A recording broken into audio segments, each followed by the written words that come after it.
Yeah, just a quick review of the LEIFIDE Graded Pinch Pin Exerciser. So as you can see, these are basically essentially just clips that you pinch to strengthen your fingers.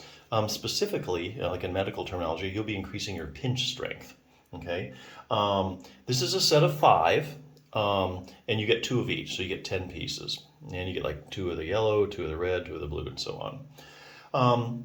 What I like about this is a set of 5 with different resistances. So this provides like 1 pound of resistance, 2 pounds of resistance, 4 pounds of resistance, 6 pounds of resistance. So you can work your way up.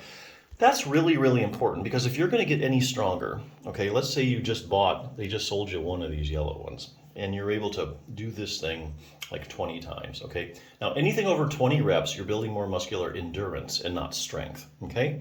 So just keep that in mind. Any more than you do something 20 times, like even lifting weights, you can do more than 20 repetitions, you're going to start working on muscular endurance and not muscular strength. So if you're after muscular strength, after 20 reps, you got to move on and challenge the muscle to get stronger in order for it to do it.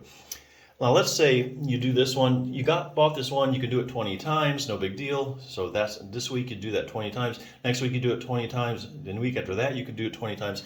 As long as you're really not going to get any stronger as long as you're just using that one, because your body says, hey, I've got enough muscle and I'm strong enough to do the yellow one for 20 times. I don't need to get any stronger. I have no reason to.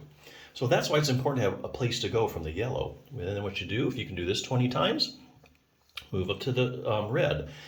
Probably not going to be able to do it 20 times, maybe 6 or 7 times, okay? Rest the day, next day, see if you can do 8 or 9 times, 10, work up to 20.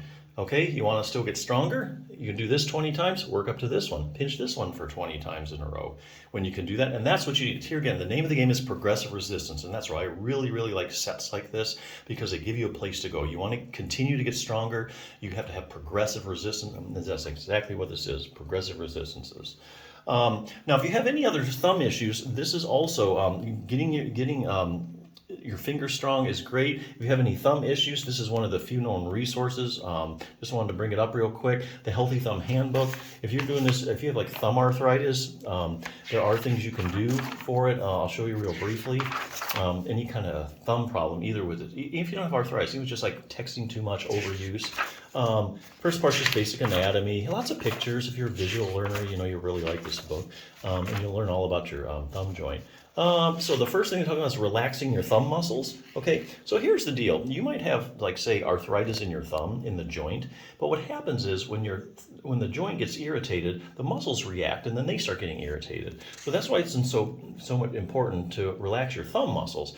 So here again, pain is probably due to several things. Maybe you have pain in the joint, and maybe part of it's coming from the muscles as well. So it's always good to treat the muscles and see, how that helps you. Sometimes you can just treat the muscles, and then even if you have, because you can have asymptomatic thumb arthritis.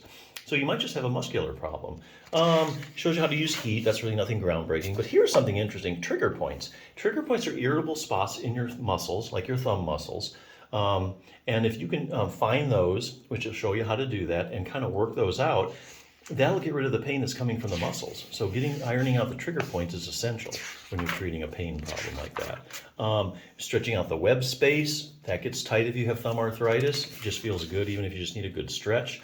You've been texting a lot. Taking pressure off the thumb joint. So here's a real simple technique you can do. Okay, that what it does is it distracts the thumb joint. Okay, you can do it in sitting or standing, and what you do is you're just pulling those bones apart a few millimeters, your thumb joint, and that kind of takes all the pressure off the joint, and it feels really good.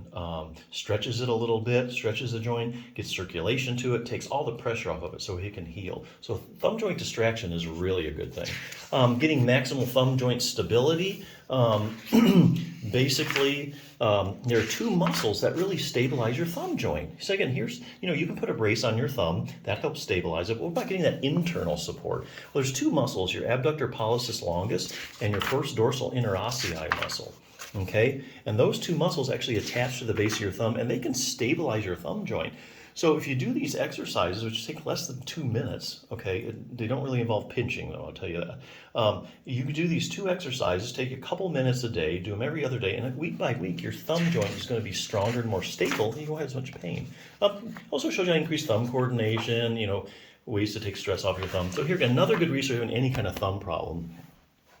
But if you want to increase pinch strength particularly, I think these are a really good set, especially because of the progressive resistance. So definitely check it out.